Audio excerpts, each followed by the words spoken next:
সঙ্গে থেকে সহযোগিতা করাই হোক অথবা দূরে থেকে তাদের সাপোর্টে থাকা হোক, তাদের জন্য দোয়া করাই হোক, এটা সমান। বোঝানো হচ্ছে যে কোনো অবস্থাতেই আল্লাহর পথিকদের বিরোধিতা করা যাবে না। যারা দ্বীন কায়েম করতে চায় তাদের বিরোধিতা কোনো অবস্থাতেই করা যাবে না। ঘরে বসে থাকলেও তাদের জন্য দোয়া করতে হবে, তাদের বিরোধিতা কোনো অবস্থায় করা যাবে না।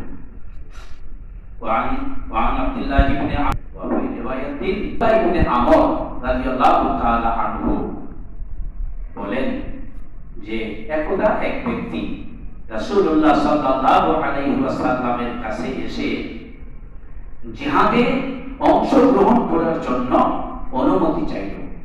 রাসূলের কাছে এসে জিহাদে যাওয়ার অনুমতি প্রার্থনা করছে, সে জিহাদে যাবে।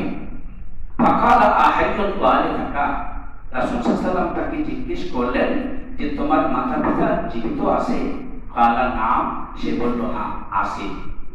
কালা ফাবিহি মাতা যায়, রাসূল বললেন যাও তাদের মধ্যে জিহাদ করো, অর্থাৎ তাদের সেবা করো, তাদের খেদমত করো, জিহাদের সমান সওয়াব লাভ করবে।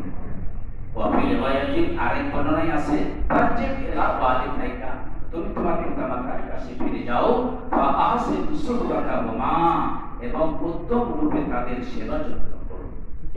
এই হুকুম, এই বিধান তখনই প্রযোজ্য হবে যখন জিহাদ নফল পর্যায়ে থাকবে। কিন্তু যখন জিহাদ ফরজ, নাফিলে আম, সাধারণ ডাক আসবে, সবাইকে তখন ছুটে যেতে হবে।